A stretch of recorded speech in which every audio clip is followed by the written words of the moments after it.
보이지 않는 미래를 바라볼 때에도 은혜인 것을 고백할 수밖에 없는 저희들입니다. 아버지의 은혜를 감사합니다.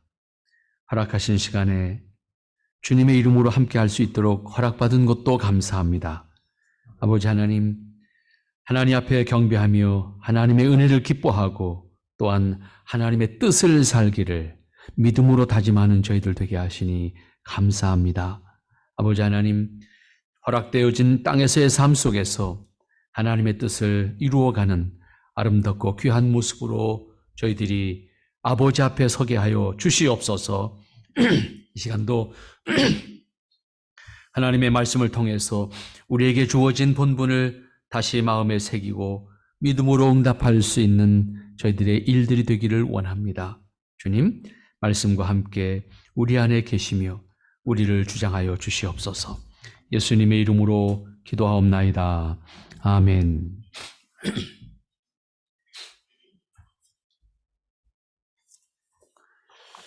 네, 오늘부터 한 달 동안 본문의 말씀을 우리가 살펴보던 아모스에서 좀 쉬고 고린도 후서 6장 말씀을 중심으로 해서 함께 살펴보려고 합니다.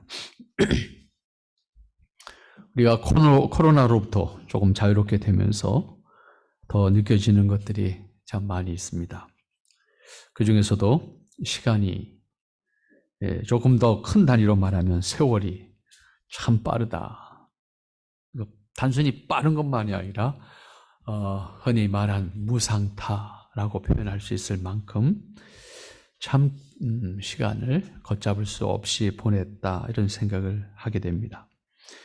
코로나 대유행만 보더라도 3년이 걸렸는데 그렇게 지나갔나 할 만큼 그 겪는 과정은 어려웠지만 그 시간이 어떻게 지나갔는지 지나가서 보니까 순식간에 지나갔다라고 하는 느낌도 느끼게 됩니다.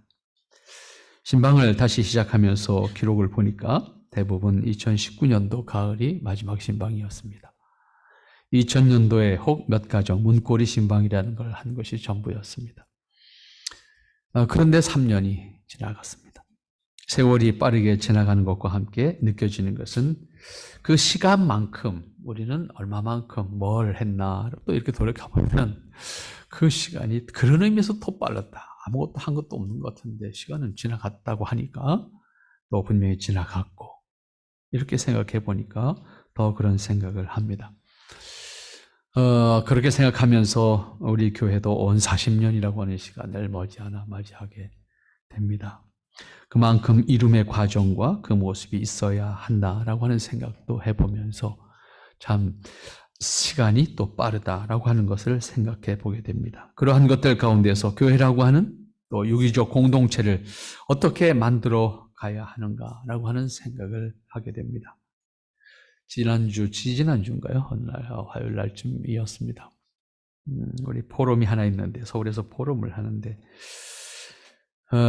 소위 그 메타버스를 통해서 우리 교회들을 어떻게 세워갈 건가 이런 고민을 하는 우리 CCC 대표 박성민 목사님이 발제하는 것을 듣고 나중에 많은 토론을 제시를 했었습니다. 많은 그 얘기를 듣고 마음이 참 여러 가지 복잡해요. 굉장히 복잡하고, 그게 단가? 그게 굉장한 아이디어고, 굉장한 이 인터넷 세상에서 우리가 어떻게 보면 좀 안 좋은 표현을 하면 살아남는 방법이 뭘까? 뭐 이런 개념이 될 텐데, 저게 단가? 그러면 또 이런 고민이 생기게 되고, 제가 그래서 그런 질문을 나중에 했어요. 목사님, 저기 시골에 한 10명쯤 신자가 있는데 그 메타버스가 어떻게 사용될까요? 그리고 질문을 했어요. 과연 그게 뭘까? 굉장히 먹먹해지는 거예요. 사람과의 관계가 없어지는 거예요. 어떤 면에서 보면. 조직과 관리와 어떤 목적을 위한 수단으로서는 굉장히 유용한데, 그런데 그것이 과연 진정한 공동체를 이룬다라고 하는 측면에서는 어디까지 가능할 걸까라고 하는 것을 우리 함께 고민을 좀 해봐야 되겠다라고 하는 생각들을 제시를 했었습니다. 그렇게 보면서 한편으로 더 공동체라고 하는 이 개념이 대단히 중요하다라고 하는 생각을 더하게 돼요. 이때 공동체는 그리스도의 몸인 거예요. 교회라고 하는 것은 그리스도의 몸인 거예요. 몸이라고 하는 것은 같이 사는 거예요. 그런데 우리는 어떻게 지금 의식화되어 있냐면 목적을 향해서 있는 거예요. 우리는 항상. 교회라고 하는 공동체조차도 뭔가를 목적을 위해서 있다고만 생각하다 보니까 뭔가를 해야 된다는 열정인데 정작 우리 안에 우리는 뭐지? 이 부분에 대해서는 참 뭔가 놓치고 가는 것이 아닌가라고 하는 고민도 한편으로는 해보게 됩니다. 아마 이러한 생각은 일생 동안 우리가 해야 되는 것이 아닐까. 점점 더 그런 가상 공간에서의 어떤 역할들이 실제적으로 중요하게 다가오는 현실 속에서 우리가 주님과 동행하고 지체들과 동행하는 삶을 산다라고 하는 것은 우리의 마지막 순간까지 남겨진 우리에게 주어진 역할, 일, 그러한 것이 아닐까, 그런 고민이 아닐까라고 하는 생각을 해보았습니다. 우리도 몇 년이 지나가면 40년이라고 하는 시간을 살아왔다라고 하는 것을 돌이켜보게 되는데 그리스도의 몸으로서 그러면 우리는 어떠한 모습으로 주님 앞에 설 때까지 함께하는 지체라고 하는 말을 할 수 있는 사람들일 수 있을까? 어떻게 만들어 가야 하는 것이 진정한 그리스도의 몸으로서 우리의 모습일까?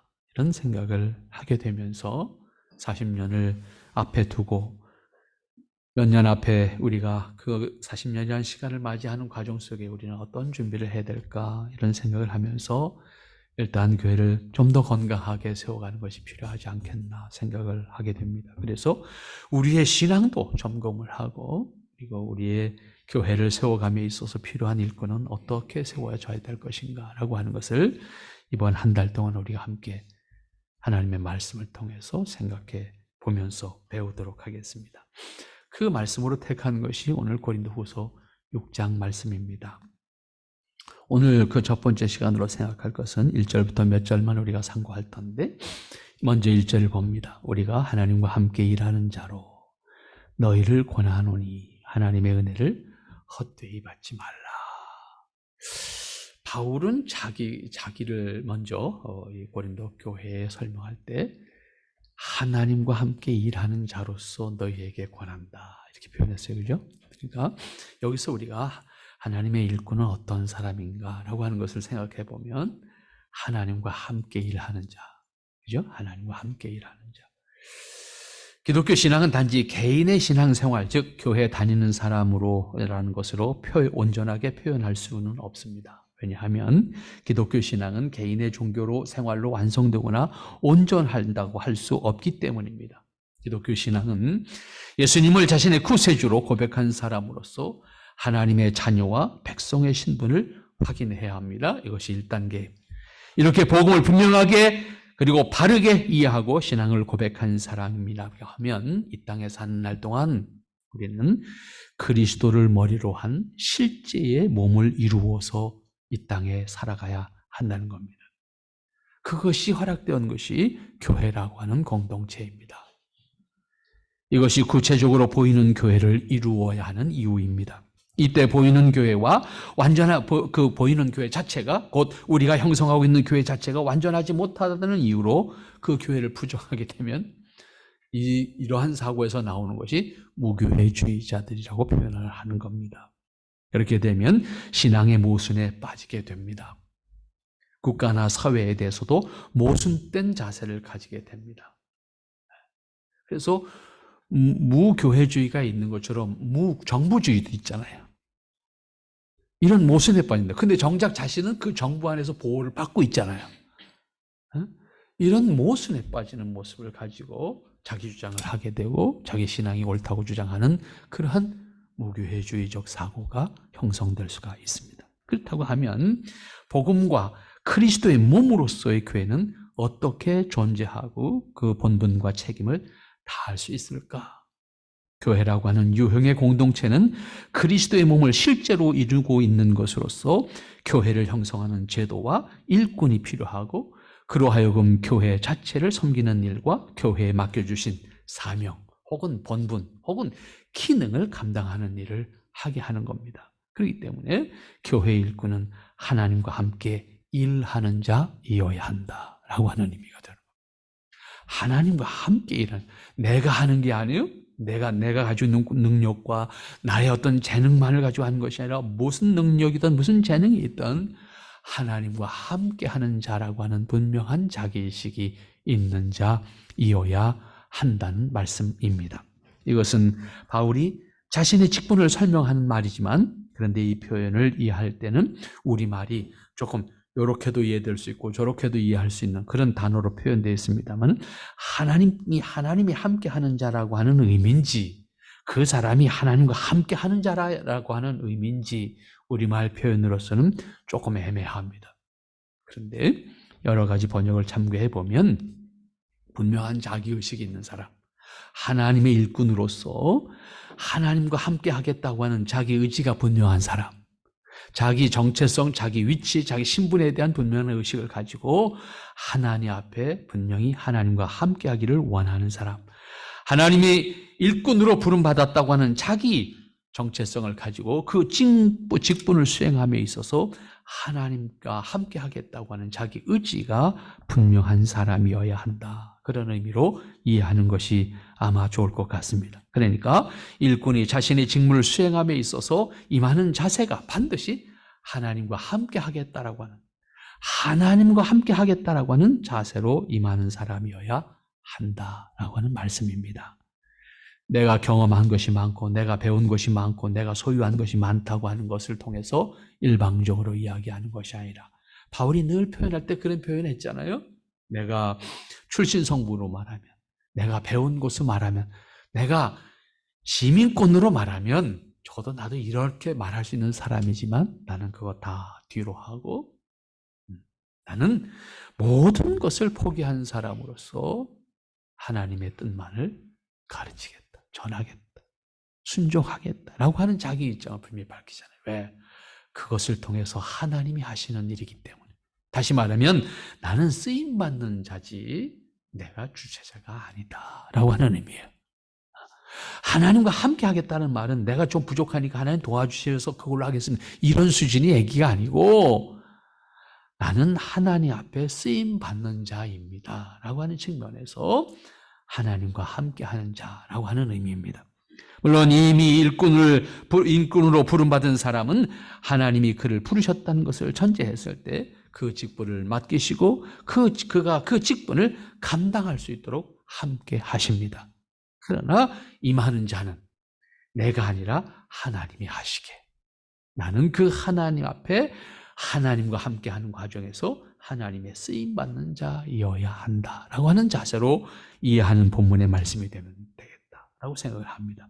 그러나 여기서 강조되는 것은 하나님의 일꾼으로 부름받은 사람은 반드시 하나님과 함께하기를 기뻐하는 사람, 곧 하나님의 뜻을 또 하나님이 하시고자 하는 일에 내가 쓰임받기를 기뻐하는 사람으로 이해할 수가 있어야 합니다. 그렇다고 하면 하나님과 함께 한다고 하는 말의 의미가 무엇인지 우리가 좀 더 가깝게 우리 마음 가운데 다가오는 말씀이 될 것 같습니다.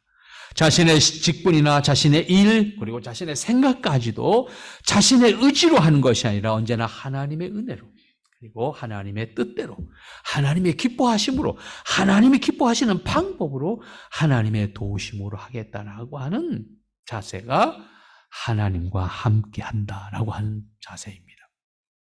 그러한 의미를 담고 바울은 분명히 하나님과 함께 하는 자로서 내가 너희에게 말한다, 이렇게 표현하고 있습니다. 이것은 특별한 일만이 아닙니다. 그럼 어떤 특별하고 귀한 중요한 일만 그렇게 하겠느냐? 아니요. 하나님의 일꾼은 일상, 자신의 삶이 그래야 된다 그래요. 일만이 아니라 자신의 삶도, 평소의 생활도 다르지 않다.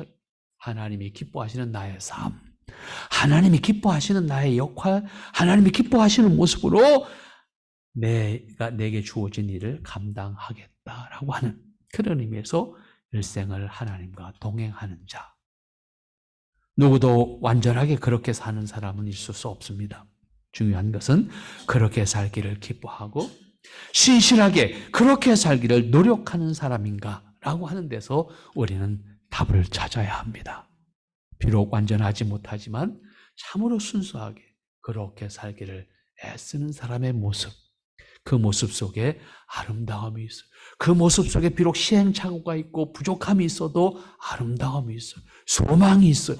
하나님은 그렇게 낮은 자를, 그렇게 신실한 자를 쓰셔서 하나님의 뜻을 드러나게 하신다라고 하는 것도 우리는 얼마든지 확인할 수 있는 하나님의 말씀 아닙니까? 어떤 직분이나 어떤 일의 경우도 다르지 않습니다.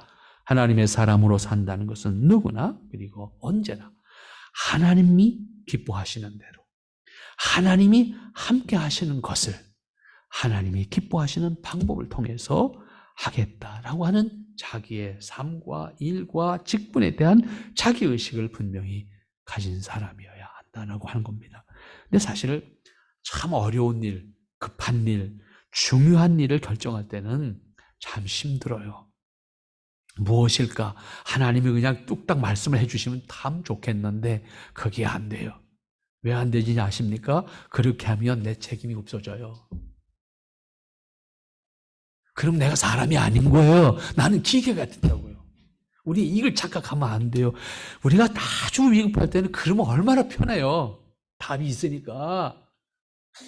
그런데요, 그 답을 듣는 순간 우리는 아무것도 아닌 것 같아요. 넌 시키는 대로만 해. 이것밖에 아니잖아요. 그 다음에 결과는 뭐예요? 내 책임 아닌 거예요. 결과도 내 책임이 아닌 거예요. 왜? 하나님 하라고 그랬잖아요. 그래서 우리에게 즉답을 안 하신다고요. 지나간 다음에 깨닫게 하시지.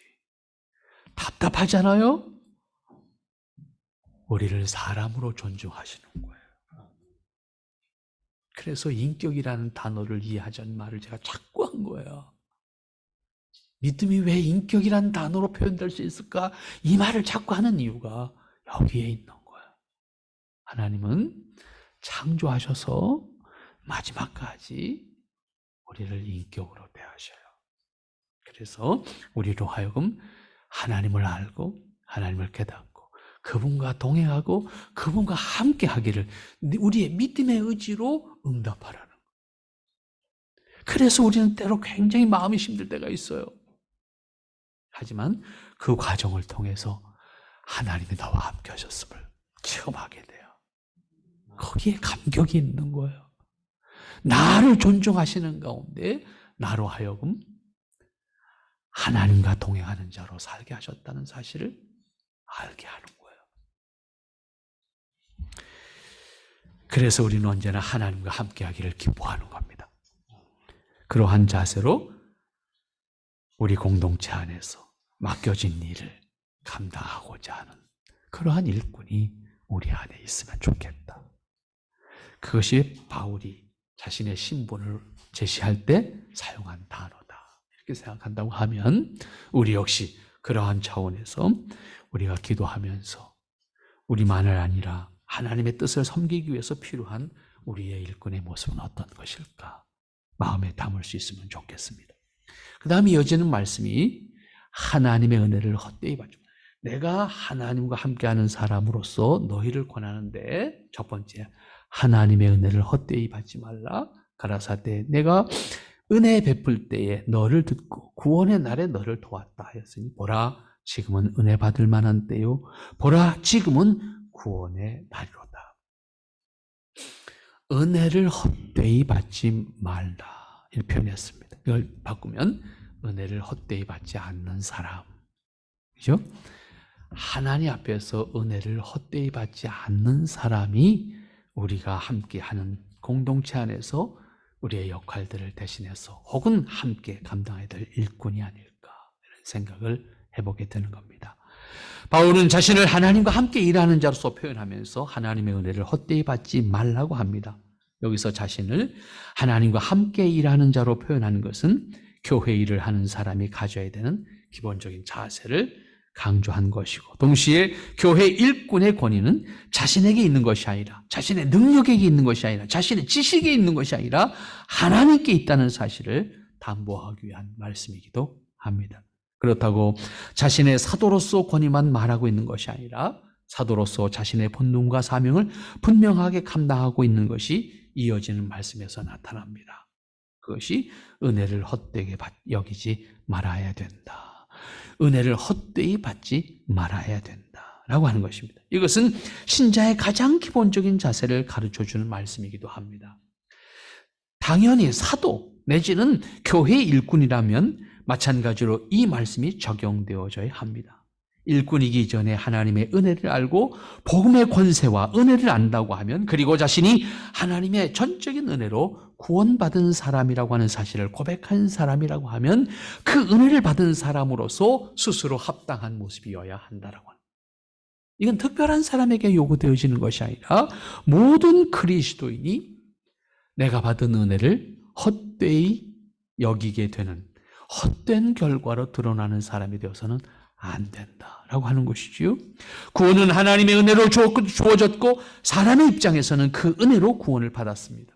여기서 구원이 하나님의 전적인 은혜인 것을 알고 고백한 사람이라고 하면 자신이 받은 은혜에 대해서 하나님의 이름이나 하나님의 명예에 누가 되지 않도록 내가 은혜 받은 사람, 내가 구원받은 사람으로서 나의 모습이 어떠한 것이어야 하겠는가라고 하는 것에 대한 자기 책임, 이것이 분명해야 된다. 그러니까 헛되이 받지 말라고 하니까 미래적인 것만 생각하면 안 돼요. 이미 받은 은혜가 내 안에서 헛되게 드러나서는 안 된다, 그런 의미가 되는 거죠. 그런 의미에서 교회의 일꾼은 자신이 받은 하나님의 은혜, 곧 구원받은 사람으로서, 가장 기본적인 거잖아요. 구원받은 사람으로서 내가 받은 은혜가 나를 통해서 헛되게 보여서는 안 된다, 그런 얘기죠. 내가 받은 은혜가 정말로 저 사람 하나님의 은혜로 구원받고 사람이 됐어, 변화됐어 라고 하는 모습으로 새로운 나의 모습이 되어야 된다, 그런 얘기지요.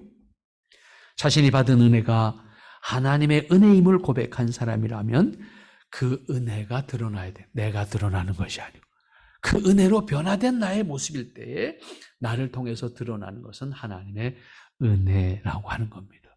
내 생활과 내 언행에 하나님의 은혜가 담겨져야 된다, 그런 얘기죠. 내 인격에 하나님의 형상이 담겨져야 된다, 그 말입니다. 당연히 인격도 하나님의 형상으로 인격이어야 합니다.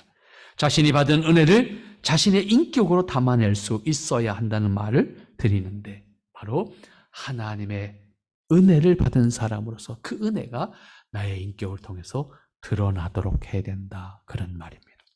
그리스도인들이 항상 주의하고 감당해야 하는 것은 자신의 입으로 말하는 하나님의 은혜를 자신의 행위로, 자신의 생활로, 자신의 인격으로 담아내야 된다, 그 말이에요. 그렇다고 단순히 보여주기 위해서 그렇게 하라는 말씀이 아닙니다. 지극히 자연스럽게 하나님의 사람으로서 자신의 생활이 이루어져야 하고 하나님의 은혜를 받았고 아는 사람으로서 거듭난 사람의 모습이 보여야 합니다. 적어도 변화된 사람으로서 모습이 보여야 합니다.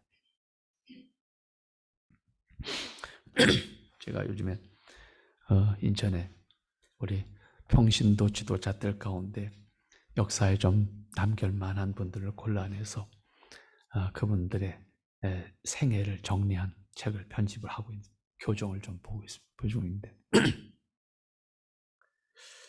참 한 분 한 분을 읽으면서 참 귀한 삶을 사셨다. 제가 교정을 지금 두 번째 보면서 은혜를 받아요. 야, 정말 이렇게 사셨나? 이렇게 감당하셨나? 그 가운데 재미나다 그러면 좀 아쉽긴 한데 퍽 재미있는 분이 한 분 계셨어요. 오재섭 장로님이라고 하는 분인데 이분의 생애를 보니까 노래를 잘하셨어요. 하나님께서 천상으로 주신 노래를 했는데 해방 이후에 우리나라 대한민국 정부가 수립되는 과정에서 노래로, 그 다음에 전쟁통에도 노래로 미군을 위로하는 일을 하러 다니고, 근데 이분은 음악대학을 다녀본 적이 없어. 그런데도 우리나라의 국가를 대표해서 6.25 끝나자마자 무슨 104개 나라인가 무슨 나라가 미국에서 모여가지고 뭘 하는데 우리나라 대표로 노래하러 갔어. 노래를 꽤 잘하는 사람이잖아요. 그죠? 난 그분을 한 번도 생전에 들어본 적이 없으니까 모르는데 그랬던 분이더라고요. 근데 갈 때는 다 음악대학 출신이야. 이 사람만 중학교 나왔어. 그런데 그래 노래를 잘하신 거예요. 열심히 사셨어요. 근데 예수님을 만난 다음에 그 예수님을 고백한 다음에 이분의 삶이 하나님을 노래하는 곳으로 평생을 살기를 원하셨어요. 그런데 우리나라는 뭐가 없으면 안 되잖아요, 이게. 프로를 뭘 할 수 있는 게 없어. 이 사람 기반은 아무것도 없으니까. 그러니까 근데 노래를 너무 잘해. 그러니까 뽑혀 다니고 초기에 형성됐던 모든 합창단, 국립합창단이든 뭐 KBS 뭐든 다 이분이 안 들어간 데가 없어. 근데 끝내는 뭘 할 수 있는 건 아니야. 그러나 하나님 노래하는 데는 안 빠지는 거야. 그런데 어려운 시기에 1970년대 우리나라 어려울 때 미국을 이민 가려고 이민 비자를 다 받아놨어. 이민 가기 위해서 그 당시 참 복잡했습니다. 어려웠습니다. 네. 그런데 인천에 장로성관을 만들자는 말이 나오면서 그 돈 많이 들여서 비자 받아놓은 거 다 취소하고 안 가. 왜? 장로성관을 하려고. 장로성관만 만들어서 39년을 하셨어. 87세까지 하셨어. 87세까지 장로성관을 하신 거예요. 근데 그 다음 이야기가 참 저한테 마음이 찡 와닿았어요. 하나님을 노래하는 곳을 위해서 자신의 미래, 자손들의 미래, 애들은 학교까지 다 저쪽에 지금 해놓은 거야. 가면 되는 건데, 그 아이들을 설득을 해야 되는 거잖아요. 왜? 자기 노래하려고. 애들의 미래가 지금 거기 있는데, 유학을 못 가서 난리인데, 다 받아놨는데, 안 가는 거예요. 그래 놓고, 39년 동안 장로성가다, 그 아마추어 성가 찬양대예요? 돈 주는데 없어요. 자기 돈 내고 노래하는 거예요. 이걸 선택한 거예요. 그런데 재밌는 게 뭐냐면 87세 은퇴를 한 다음에 치매가 오기 시작한 거예요. 근데 그 치매가 어떤 치매인지 아세요? 눈만 뜨면 교회를 가는 거야. 교회 가서 찬양하는 게 치매예요. 오밤중에 일어나서 택시 타고 교회 가는 거야. 아무도 없는데 혼자 가서 찬양하고 있는 거야. 세상 말로 미쳐도 제대로 미쳤다는 표현. 다른 게 아니에요. 찬양하는. 그분의 생애는 찬양. 그걸 보면서 야, 이분의 생애와 이분의 의식 속에 뭐가 들었을까? 그걸 보면서 결국은 그렇게 생활하시다가 이제 별세를 하시게 되는데 그분의 생애 일생 속에 마음에 있었던 게 뭘까? 결국은 모든 선택은 찬양이었잖아요, 이분이. 모든 그분의 생애에서 선택의 기준은 하나님을 노래하는 거였어요. 그러니까 결국은 치매가 왔는데 혼자 사시는데 그 부인이 먼저 별세하시고 혼자 사시는데 새벽에 일어나서 택시 불러서 택시 타고 교회 가서 예배당 불 딱 켜놓고 혼자 찬양하고 있는 거예요. 허구한 날. 그러니까 그분의 중심 속에는 이게 내가 망가져가는 과정 속에서조차도 하나님을 향한 오직 그거 외에는 없었다. 이걸 이제 보여주고 그 자녀들이 그럼 원망을 해야 되잖아요. 원망이 아닌 거예요. 그 자녀들이 모두 그 아버지를 자랑하는 거예요. 아버지 전생애가 하나님을 노래하는 것이었음을 그 자녀들이 고백을 합니다. 그 글을 읽으면서 참 너무 여러 가지를 마음에 담게 되는 그런 기회가 있었습니다. 이어지는 말씀 보면 보라 지금은 은혜 받을 만한 때요. 보라 지금은 구원의 날이요. 하나님의 은혜는 영원합니다. 그 은혜는 언제나 택하신 자들에 대한 자비와 사랑을 동반합니다. 그리고 하나님의 인내를 통해서 그 사람들을 하나님의 뜻대로 이끌어 가시기를 원하십니다. 그러므로 그리스도인은 언제나 은혜를 체험하고 확인하고 고백하는 사람으로서 현재에서 구원의 은혜를 드러내는 사람이어야 합니다. 다시 말하면 하나님의 은혜로 거듭난 사람으로서 하나님의 자녀의 모습을 분명하게 확인할 수 있는 사람이어야 한다 그 말입니다. 언제나 그리고 어디서나 누가 보더라도 하나님의 은혜를 받은 사람, 즉 구원받은 사람으로 인정받을 수 있는, 저 사람은 하나님을 믿는 사람이야 라고 그의 모습과 그의 말을 통해서 보여줄 수 있는 사람.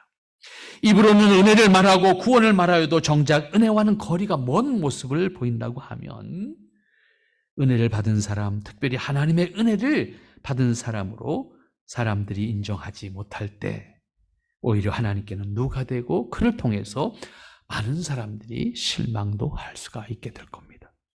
그러한 의미에서 교회 일꾼은 하나님의 은혜를 아는 사람, 그리고 그가 받은 은혜가 자신의 모습을 통해서 헛되게 드러나지 않고 참된 모습으로 드러나는 사람, 하나님의 은혜로 구원받은 사람의 모습을 보여주는 사람, 그것이 얼마나 귀한 것인가를 세상에 전하는 사람, 그러한 모습이 바로 은혜 받은 사람의 모습이어야 된다라고 하는 것이고, 은혜를 헛되이 받지 않는 사람의 모습이다 라고 표현할 수가 있을 겁니다. 따라서 교회의 일꾼이라고 하면 최소한 자신이 받은 은혜만이라도 누가 되지 않도록 하고 그 받은 은혜를 아름답게 드러낼 수 있는, 그것을 위해서 자신이 수고하고 애쓰는 모습으로 하나님 앞에 설 수 있어야 되는다라고 하는 의미입니다. 그런 의미에서 우리가 하나님 앞에 우리 자신들이 온전하게 받은 은혜를 헛되이 드러내지 않고 온전히 하나님의 은혜가 얼마나 아름다운 것이고 귀한 것인지를 함께 나눌 수 있는 사람으로 우리 자신을 살아가도록 하는, 그러한 수고하는 사람, 그러한 애씀이 있는 사람의 모습이어야 된다라고 하는 겁니다. 그 다음 3절 말씀 보겠습니다. 우리가 이 직책이 회방을 받지 않게 하려고 무엇이든지 아무에게도 거리끼지 않게 하는 사람이어야 된다. 회방받지 않도록, 거리낌이 없도록 사는 사람, 이런 표현인데, 결국 이어지는 말씀은 교회 일꾼은 자신의 직분에 대해서 회방을 받지 않게 하는 사람이어야 된다. 회방받는 일이 없는 사람이어야 된다. 이런 표현이 되겠죠. 이것을 조금 풀어서 생각하면 자신의 본분과 직분을 감당함에 있어서 합당한 사람이어야 하고, 그것을 스스로 지키지 못하거나 다른 사람이나 환경적인 요소 때문에 소홀하게 여기거나 지장을 받아서 온전하게 감당하지 못하게 된다고 하면 안 된다, 그런 말이 되겠죠. 기본적으로는 자기 관리가 되는 사람이어야 됩니다. 가장 기본적으로는 자기 관리는 생활이나 말이나 행동에 있어서, 가정에 있어서 자기 관리가 되는 사람이어야 된다. 자기 시간을 관리할 줄 아는 사람. 참 귀한 일을 참 많이, 참 열심히 하는데 제 주변에 그 사람하고 약속하려면 점심시간 이전에는 절대로 안 돼요.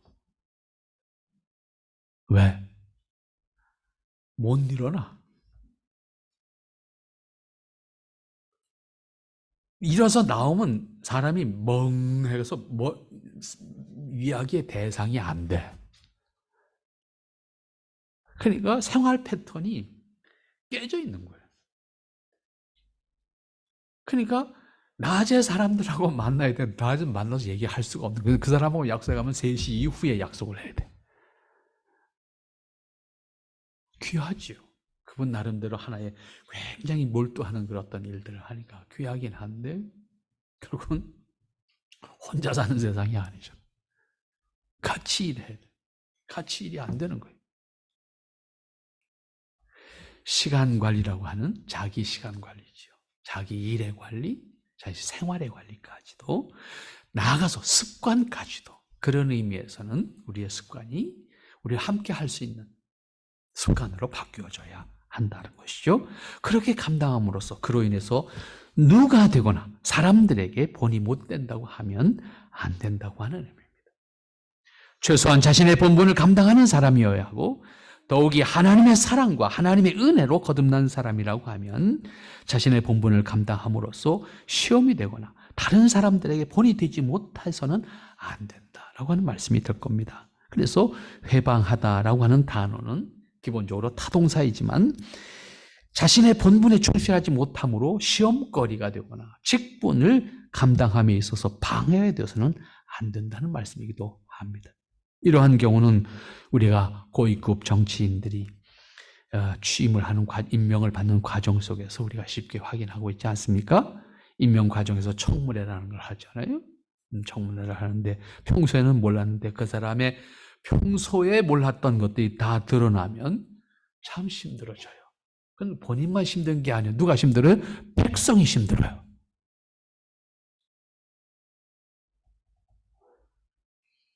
그래서 어떤 경우는 그러한 것들 때문에 부적격자로 임명을 받기도 전에 자진 사퇴하는 것을 우리는 종종 봅니다.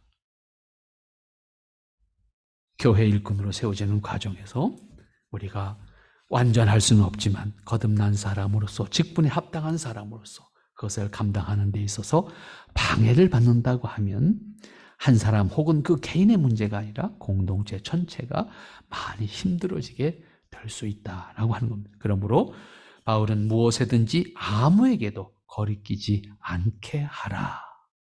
그렇게 말씀합니다. 이것은 어떤 훌륭한 일 내지는 높이 드러난 일을 해야 한다고 특별히 요청하는 것이 아닙니다.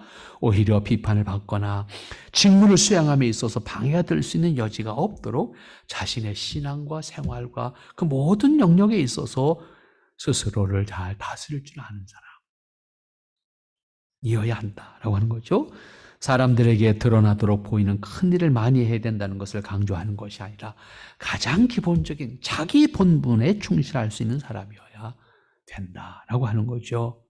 우리는 너무나 쉽게 목적이나 또 눈에 보이는 것으로 일을 하려고 합니다.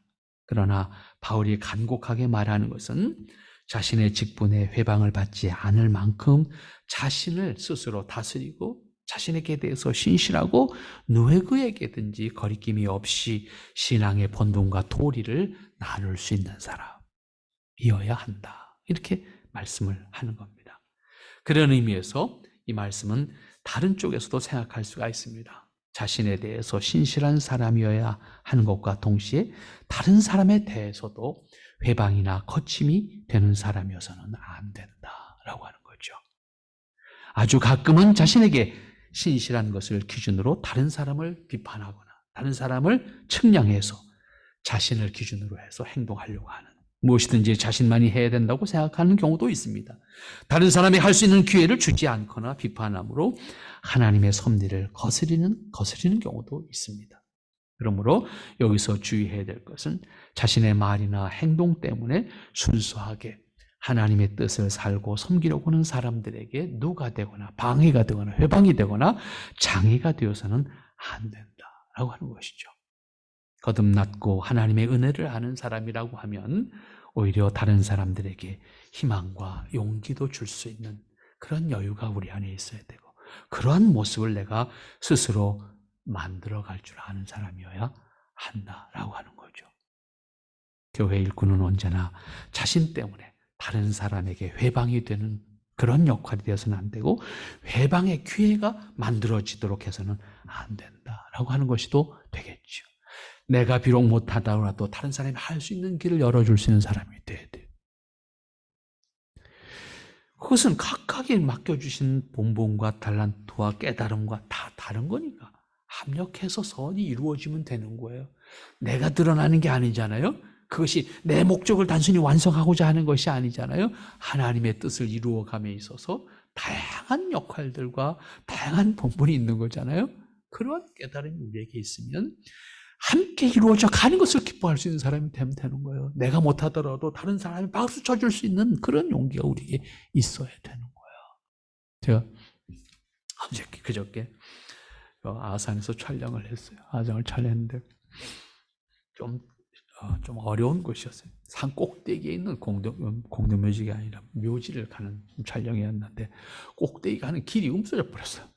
거기 가니까 저도 뭐 그 발굴하고 그 이후에 한 번 가봤나요? 가본 적이 없어. 그러니까 거기 어떻게 변했는지 모르잖아요. 그러니까 갔더니 채석장이 돼버렸어, 그 산이.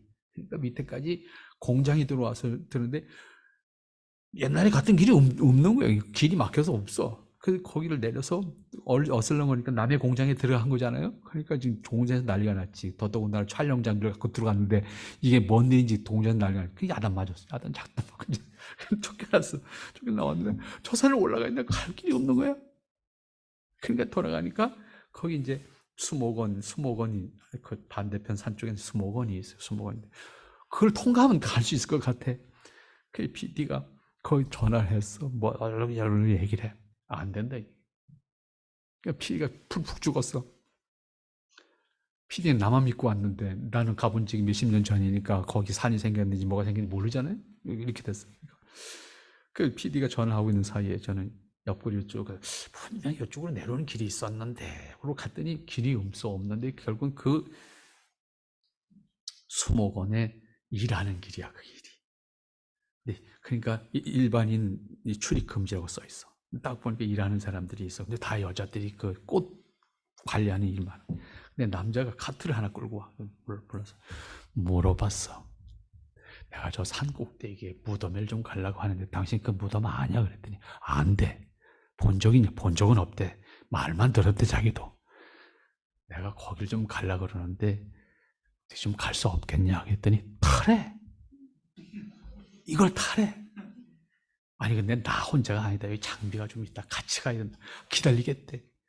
그래서 한때 이 장비를 가지고 왔는데 이 PD가 안 된다 그러니까 프리주가 저기서 어디가 숨어 있어. 전화를 해서 빨리 와라. 여기 간다 그랬더니 오더니 어떻게 된 거니? 여기 우리 태워다 준대 그랬더니 회사에서는 안 된다 그러는데요. 야 회사가 중요하지. 여기 현장에 있는 사람이 된다는데 뭘. 그래서 태우고 갔어요. 그러니까 산 꼭대기까지 카트 타고 올라갔어요. 걸어서 가야 되는데. 근데 카메라 감독이 이만한 사람이거든요. 못 걸어요. 근데 항상 교수님 오늘 산 있어요? 오늘 산 없어. 그러고 갔거든. 근데 산이야. 근데 차 타고 무덤 앞에까지 갔어. 그 사람들 처음 가니까 나도 가보겠대. 그래서 산 꼭대기까지 카트를 타고 올라갔대. 뭐예요? 참 귀하다. 근데 그분이 뭐라고 그랬냐면 다른 얘기 안 해요. 교회 다니는 사람이 아니야. 얘기를 해보니까 교회 다니는 사람이 아닌데 그게 누구 무덤이에요? 그러더라고. 우리 아버지 무덤인 줄 알고.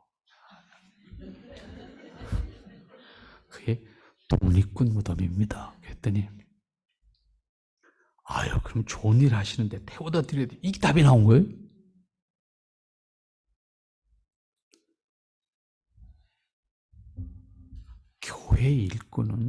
교회 일꾼은 자기 직분을 드러내려고 자기 신분을 과시하려고 아니에요. 무엇을 하든 어떻게 하든 그 회사 사장님은 모르는 일이잖아요. 현장 대장이 최고지 뭐. 올라가래. 자기가 태워다 주겠대. 입장료도 안 받고 12,000원인데 우린 입장료 내고 들어간다는데 안 된다고 그랬는데 자기의 역할이 무엇인가 그것을 통해서 하나님의 뜻을 드러내는 하나님의 영광을 드러내는 그것이 교회 일꾼이에요. 여러분 우리가 이번 한 달 동안 열심히 기도하면서 우리 교회를 위해서 함께 일할 수 있는 일꾼들을 세워가는데 은혜로 감사로 우리가 함께 할 수 있기를 바랍니다. 기도합니다. 거룩하신 아버지 하나님 감사합니다. 아버지의 은혜를 통해서 오늘도 허락받은 날을 함께 하게 하시니 감사합니다. 하나님 늘 예배하고 하나님의 은혜로 함께하는 우리 지체들 하나님 세상에서 실족하지 않고 끝까지 주님의 은혜를 노래하며 승리할 수 있는 지체들이 다 되도록 축복해 주시옵소서. 우리 교회가 이제 머지않아 40년을 맞이함에 있어서 하나님 기뻐하시는 교회로 세워져 가기를 원합니다. 주님 그 길을 선히 인도해 주시옵소서. 예수님의 이름으로 기도합나이다. 아멘.